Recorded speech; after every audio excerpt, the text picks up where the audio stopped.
Hello and welcome to Confetti Chat. My name's James from James Douglas Films. This is Frankie from Pink Photographics, and we're going to be talking you down the aisle and waffling about weddings.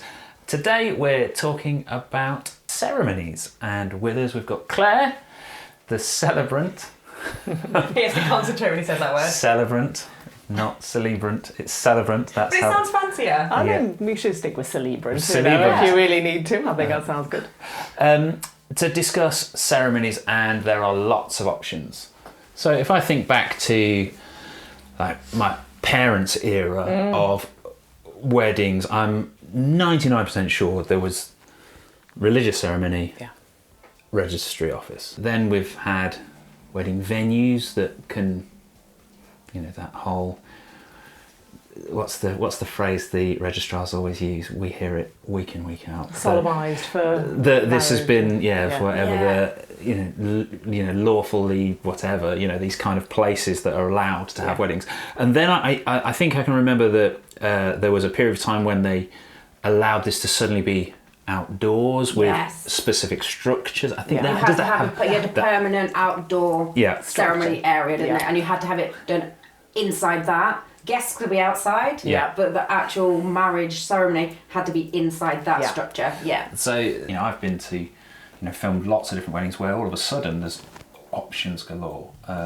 So how does it work with, say, a celebrant or with a humanist, or how do these ones work? So these ones, because the thing you have to remember is a celebrant wedding and a humanist celebrant wedding is no different. Are still not legally binding in England and Wales. So there's a lot of changes afoot to try and correct that, because obviously, what is a religious wedding, what is a civil wedding is now very much a grey area. Everybody's got their own beliefs and differences, so it's odd not to allow people who might want something secular, but maybe with a religious belief in there as well, or any other combination, to be legally recognised. But that's really why with a celebrant you can sort of do it anywhere, as it were. Now with a registrar, what they did under COVID rules was to start to relax the outdoor thing a little bit, and you didn't have to have this permanent structure, but still had to be in a place that was licensed for weddings. So it couldn't be that you could have it in your back garden or in that orchard at the end of your drive, like in America, and like in lots of places, like in Australia, like in lots and lots of other places where you can actually get married wherever. It's about the person there, the officiant, the person delivering the wedding is the person who is in America, in Australia and other places who are legally allowed to marry you. In this country, bizarrely, it's the physical location that becomes, permissible for a wedding to take place and be legally binding.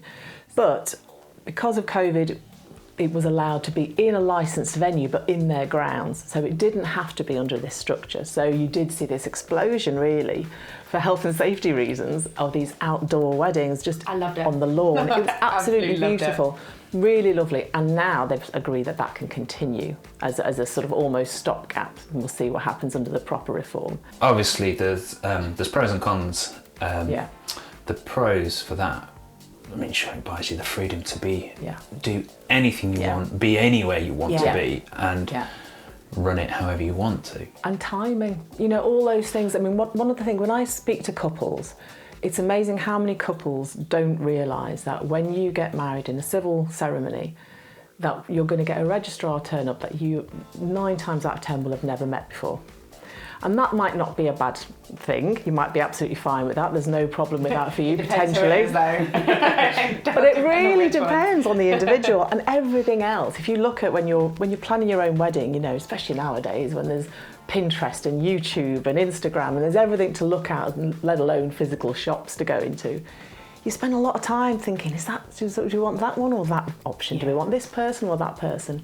And that's the one thing that it's sort of taken out of your hands completely with a registrar's wedding. It's like you're going to get whoever turns up. And people want to be in control, don't they? They want to know exactly what's happening on their wedding day, because not knowing is the worst feeling. And not having that control over any sort of element of their day. Yeah, definitely. It's not a nice feeling. Because you're picturing it and you're thinking, okay, I'm nervous, but I'm picturing how it's going to be, and you're going to be there at the end of the aisle, and I've got the bridesmaids are going to be here, and my friends are going to be there. But then you can't picture who is going to be this person who's going to be saying all these words to you, or who's going to be telling your guests that they have to put their phones off. Yeah. If you want an unplugged ceremony, who is going to be doing that? The chances are it was going to be a registrar who you don't know whether they're going to say it kindly or nicely. And the amount of couples I've heard who will say... Yeah, we've witnessed them ones, yeah. Who'll say, wow, the energy just was taken right out of the room with a list of instructions right at the beginning. Now, some registrars will do that amazingly and brilliantly, and they will just, make it a magical, wonderful... Because that's their job, obviously. But you don't know, and you don't get to pick. And so that's another freedom that you get with a registrar. It's funny you should mention this because I've never really thought about it, but I have noticed some quite wild differences between registrars. Where specifically in the bit where they're reciting the vows for the couples to answer back, the spacings is sometimes different. And the couple, obviously they're under pressure anyway. They've got they know the line, they've heard it before, they know what they've got to say, and all of a sudden the sentence gets broken up in a different place and they fumble across their own words because they're expecting a longer phrase to repeat. That is the bit that most couples fear, isn't it? Yeah. That's it.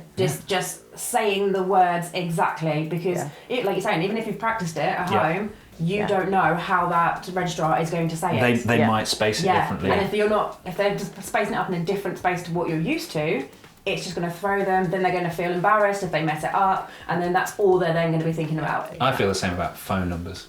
Yes, exactly. Anybody that recites a phone number not in the format I want it, I can't remember it. No, exactly. And someone goes, "Oh, is this your phone number?" And you go, "Hang on a minute." Say it again. And then you say it in your head the same way, and you go, "Yes." Yes? Question mark? That's and I think the couples really, I really feel for them. It throws them so much when you see that happening. So there's a lot more freedom. Most celebrants, I don't think I've ever met anyone who does more than one wedding a day. Yeah. So again, that's that kind of pressure of time's gone as well, because it's nice for us, isn't it, when we find out that it's a celebrant wedding, because we know that there's not going to be a registrar. You're going to be 10 minutes late, we've got to go literally do the ceremony. I mean, obviously not all registrars are like this. No, not at all. But they've got a schedule. Yes, exactly. Some may only do one wedding a day. Others may have a jam-packed day that they're literally, they have to be on time, because if the first one in the morning it runs half an hour, then obviously it's going to have a knock-on for the rest of the day. There is their time. They have to be a lot stricter with their time. But then it's nice when there isn't that time constriction, because we can just sort of go along with the flow. We don't have to worry about right, we need to go in 10 minutes, we need to do this, you need to go and see the registrar, it's sort of like, obviously there is a schedule, but it's not so strict. No, it's not so strict. And it just means that you get to choose. You get to choose, you can actually say who and what kind of celebrant and celebration you want. And what music. Because that's the point. I mean, I think, when people talk about what restrictions are with registrars, it's often about the venue that you think of. But it can be all these sorts of little things. It always reminds me, if you remember, there was the Radio 1 band list of songs. And it's a very similar thing where, it is continually updated, and there are songs and music that you are not allowed because there might be a word in there, like Angels. Robbie Williams. My favourite song. Not allowed. You're not allowed. And there are those sorts of things. And lots of people will say, we're not having religious songs anyway, so it doesn't matter. But you'd be surprised at how many are on that list. It's not in the forefront of your mind at any point that there are going to be these, what seem to be arbitrary barriers that are just... ridiculous hurdles. These ridiculous hurdles, they just seem to be set up to... Obviously, they're historic, aren't they? They've come from a place. They were there for a reason, and they made sense at the time. There was a distinction between church and state. Very, very key thing, isn't it? And at the time, made sense. At the time, it made utter sense. But we've moved on, and we don't just keep doing things because that's the way it's always been done. Well, thanks ever so much. That's been hugely informative. I think. Yeah, really cool. So to summarise, then. Past your obvious choices of religious and registry office and then a venue, we've now got the option of like celebrant style things, which opens the door hugely. Yeah. Amazing. Yeah. Well, thanks ever so much. You're welcome. Thank you.